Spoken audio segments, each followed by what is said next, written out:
story that must be told. Here's a little story that must be told. Here's a little story. Here's a little story.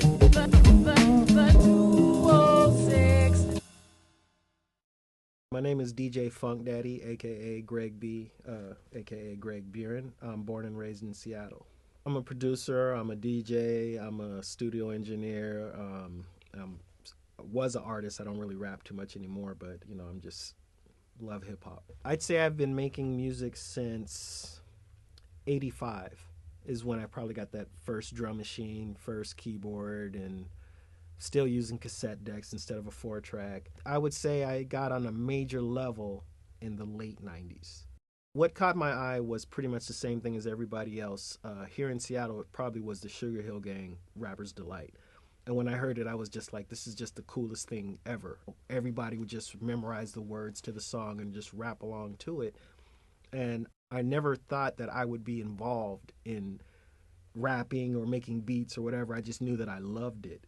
And then after a while, I just tried to start emulating it, whether it was the beat, rapping, DJing, whatever. I slowly started emulating it and trying to do it, and I just got better and better. In high school, I was in a group called MIC. I mean, like I said, we didn't start out just really dope. We had to work our way up. MIC was me, Derek Wiley, Clayton Bias. I can't remember if Edward Johnson was in it or not, but that's how we started in the high school as rapping.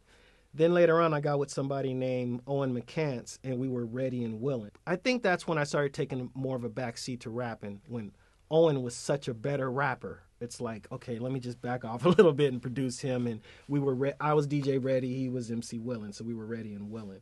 And that we went up to the CITR and was entering the contest together and everything. I went to West Seattle High School. I had a best friend who was best friends with somebody who was in Mix-a-Lot's crew. The Phantom of the Scratch is what his name was.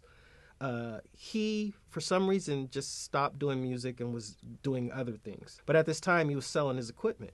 So he had I think it was a 606 Roland drum machine.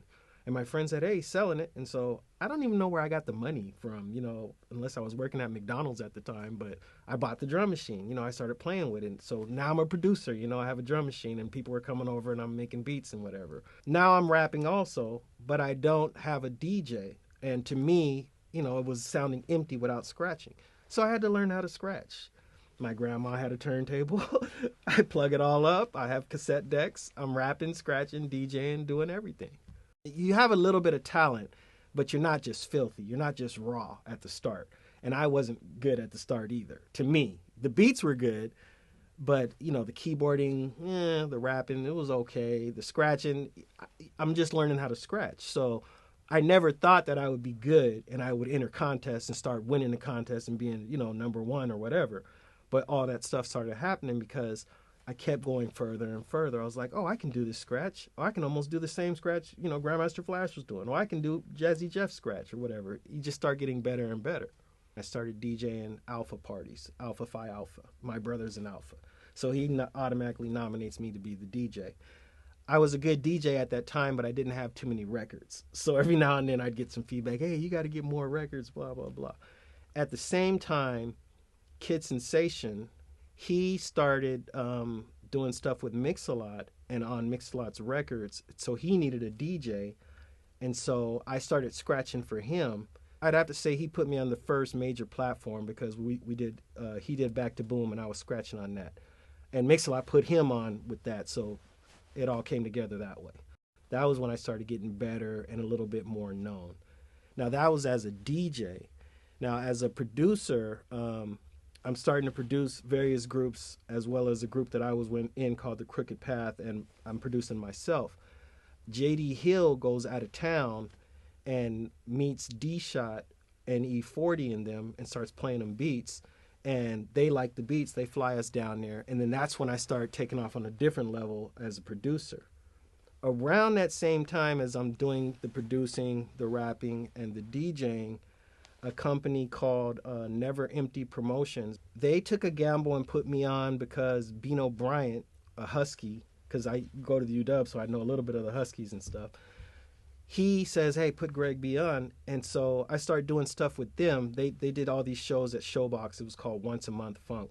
It was a huge platform. You know, I started doing stuff with them and blowing up as a DJ. So at the same time, all this stuff is kind of happening. The height of it was when I was with Billy and Danaka at Aerospace, which is now Numos. Hip-hop was kind of shut down in Seattle, and you couldn't really play rap or whatever. They took a gamble and said, we're doing rap on Sundays, and it was just packed every Sunday, lying around the block. 3-day weekends, it was just ridiculous. Ice Cube came here, violence happened. All shows were shut down for a good couple of months after that. It was in the paper, you know. But the club scene, the owners were like, you cannot play rap. They were really petrified, I think, of losing their clientele. Can't say I blame them, but I don't think that was the solution. I don't think anybody who wasn't in that era would understand. Like, can you imagine now going to a club and you're not allowed to play rap or R&B? That's how it was. Crooked Path got more on a professional level, and I'd have to say that was because of J.D. Hill. He was in the Crooked Path too. So before he was my manager, it was me, J.D. Hill, who played football for the Huskies, and Deion Brown, who played basketball for the Huskies. We were funded by some big baller. He had a lot of money named John Hill. And we were just doing it more on a professional level, going into the professional studios and making stuff and just putting it out on our own and seeing where it would go and stuff like that, doing shows and everything. When the Crooked Path was recording, Mike Clark he's my best friend. He'd come over. He didn't like nothing we ever did. Never did. He'd be like, it's okay. But he would never be like gung-ho, like, oh, this is a cut, blah, blah, blah. And we get mad at him, but we need that because he's not a yes man. You don't want somebody, oh, you guys are killing it, blah, blah, blah. Because then you think you're killing it and you stop growing. You stop reaching to be better. We'd always try to make him like our song. So we'd always try harder and harder. Mike Clark worked at Music Menu. He worked at Beverly's. He started doing, was it A&R for Nasty Mix Records? Close friend to this day. We talk and laugh about everything to this day. Pretty much after we did E40, it just snowballed for the producing.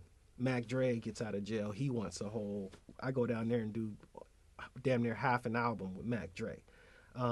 In Too Deep, they want some beats. PSD wants some beats. I did some beats for Mix-a-Lot. I did some beats for Baby Bash and Latino Velvet. As I'm rising as a DJ, I met this promoter, Amir. And he was meeting a lot of superstars and bringing them in. So I give him a CD of beats, because back then, you know, CDs, we didn't have streaming or whatever. I said, hey, I want you to, if you hear any artists, you know, come across any artists, give them this CD and say, you know, that I produce and blah, blah, blah. Maybe I can sell them some beats. He was working on an album for Livio, and he said, we want beats. I'm not giving these beats to nobody else. We want to buy these beats. So that was another era in my life, and it was a huge, big era. I'm doing beats for Livio. We're doing songs with Daz, Badass, Noriega, Proof, and D12. They're all coming in my studio and recording, doing songs with Livio and me. And anybody, Spice One, Dru Down, Be Legit, anybody who comes into town, because he's a promoter. And Livio, I have to say, me and him influenced each other. I brought him a little bit out of his comfort zone. He came a little bit to the West a little bit. But he also brought me out the comfort zone because I couldn't just have straight West Coast beats. You know, he has, like I said, he had Proof, D12, and some other people. We had to change the style up a little bit. So we influenced each other, and it was a good time. Everything I did with Pac Pros was big. You know, Amir, he would just do whatever we want. You know, he did everything for us. Flew us to New York to promote Livio's album. Got all those top-notch artists, you know. I was going through some CDs, and we had a song where we remixed Noriega's song Nothing, which was his hit song, and he let Livio remix it, and he did a new verse, and I totally forgot about it. I was like, how do you have a song with Noriega on his song, and it's a remix, and I think I did scratching on it or whatever. It's like, you know, all of those were big moments. I didn't want to leave out Amir and Beanie because they did so much also for my career. They took it to another level as a producer too and as a DJ. And then they're throwing huge parties with Snoop's DJ Jam, and I'm opening up with Snoop's DJ Jam. You know, whoever came into town, I'm opening up. It was the G-Funk era, and I really like funk. You know, Dre was coming out with the Chronic. I love G-Funk music. That's what I grew up on. You know, Parliament, Funkadelic, Cameo, Zap, all them guys. So the era was a great era. It was West Coast music, G-Funk, and that's what we were doing. Every now and then somebody in the newspaper seemed to be taking a notice at what was going on. A promoter, I don't know if he just went to my website or went to a party that I had DJ, and he just calls me up out the blue. I never met him or anything. He said, hey, Russell Simmons is looking for a spot to do a baby fat. You know, he had his fat farm and whatever. He wanted to do his clothing line party. He comes to the club and he brings Reverend Run from Run DMC. And, you know, I'm DJing with Run DMC now. And we're doing the fat farm party. And the Post-Intelligencer, which is now the Seattle Times, they come and interview me and interview Russell and interview everybody. Stuff just roller coasts. Like, 1 minute I'll be like, okay, producing this super strong. I'm going to be doing this a lot. And I'll probably just fall off of scratching and blah, blah, blah. And then the producing will die down a little bit. And then the DJing just rises to a level I've never seen before.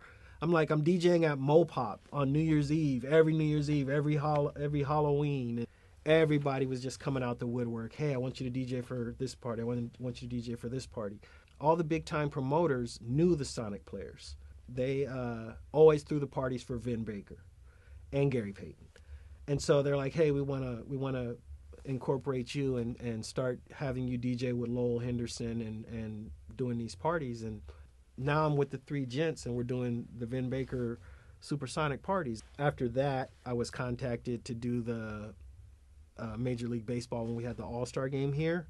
I was contacted to do that, and then after that, they went to Milwaukee, and they flew me out to Milwaukee to do it there, too. I scratched for Mix-a-Lot on a song called My Bad Side on his album, and that was huge for me because, number one, I was already a Mix-a-Lot fan, you know, before I even rapped. I was a Mix-a-Lot fan before I even produced or DJ'd, and I thought he was the best in Seattle, period. And, you know, next thing you know, now I'm scratching on a song for him.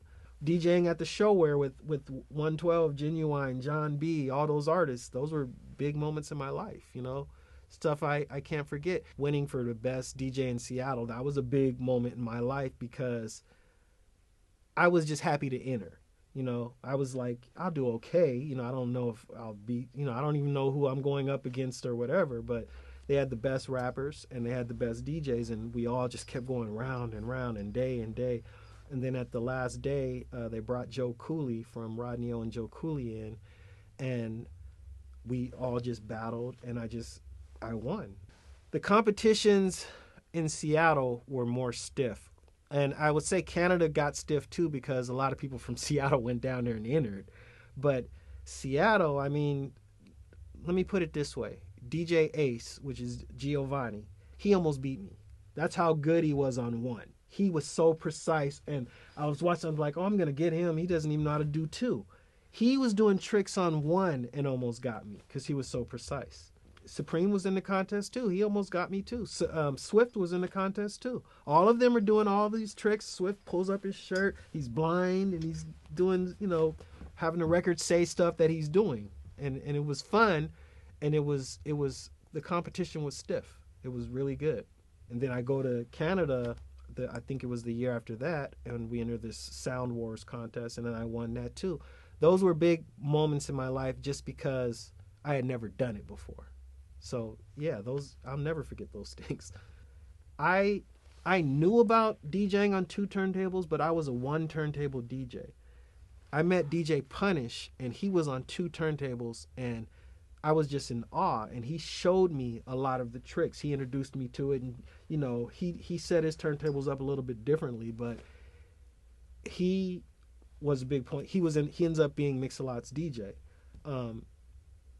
Doing stuff with him, you know, and learning from him was a big point in my life. My hats off to Ben Saunders and Danny D-Rock Supreme. You know, I know him as Danny D-Rock. Those guys were actually the first ones I saw on two turntables, and they were doing stuff like Jazzy Jeff. Like you do tricks, go like this, use your mouth, you know, blindfolded, pull your shirt over your head, still doing tricks and stuff like that. They were doing it with ease. And it just blew me away because, like I said, I only do what I hear or what I see. I hadn't seen that yet. So when I'm seeing it, I'm like, oh, people can really do that, you know? It just kind of blew me away. And Punish, he was like that too, but he was so polished. He was really, really good. And another group of people I don't want to forget is Guy and Farrell, ARS Records and Tapes, over at Columbia Center. They had a record store and a CD and tape store. They gave a lot to hip-hop as well. They used to throw parties like once in the summer and just free barbecue for everybody, close down the whole park and everything, and everybody would be there with kids and having a good time. And they actually sold all my mix CDs too. They would open up their record store at midnight and be the only ones selling the brand new E40 tape because they knew all the artists in the industry too, and they had a big impact of hip hop in Seattle. My favorite all-time band group is probably LSR, Lovesick Rhymers. They are forgotten off of a lot of people's lists. Nobody, you know, back then everybody remembered them, but they don't get their props or accolades at all. Silver Shadow D, same. Art of Skill, the same. Art of Skill used to open up for Mix-a-Lot when they all, so did Silver Shadow D. And I want to say so did Lovesick Rhymers. All on tour with NWA, opening up with major artists, and their music competed with the major artists. A lot of people look at Mix-a-Lot as a pop artist, but back then, Mix-a-Lot was like a street artist. And he was so known, you would think that they would know that something was different about him. Like they should have known he was not your typical artist. He was really about to blow up. And then when he got with Nasty Ness, I grew up listening to both of them. Nasty Ness played all the new music, period. If it wasn't for him, we don't have a hip-hop station now, I don't think. If it wasn't for him, we wouldn't have had a hip-hop station then. So when he started breaking Mix-a-Lot, Mix-a-Lot was already famous in the streets, but when Ness broke Mix-a-Lot on the radio, it was over. You know, like I said, I grew up listening to both of them. And going into Music Menu where Glenn Boyd worked, back then, you saw a Sugar Hill record, you didn't even have to listen to it. You just bought it because it was Sugar Hill, because that's how good everything Sugar Hill put out was good. And he was selling, you know, records and tapes at Music Menu. I don't want to leave out the Cool Out Network and Giorgio Brown. All this stuff I'm telling you, he pretty much filmed it all.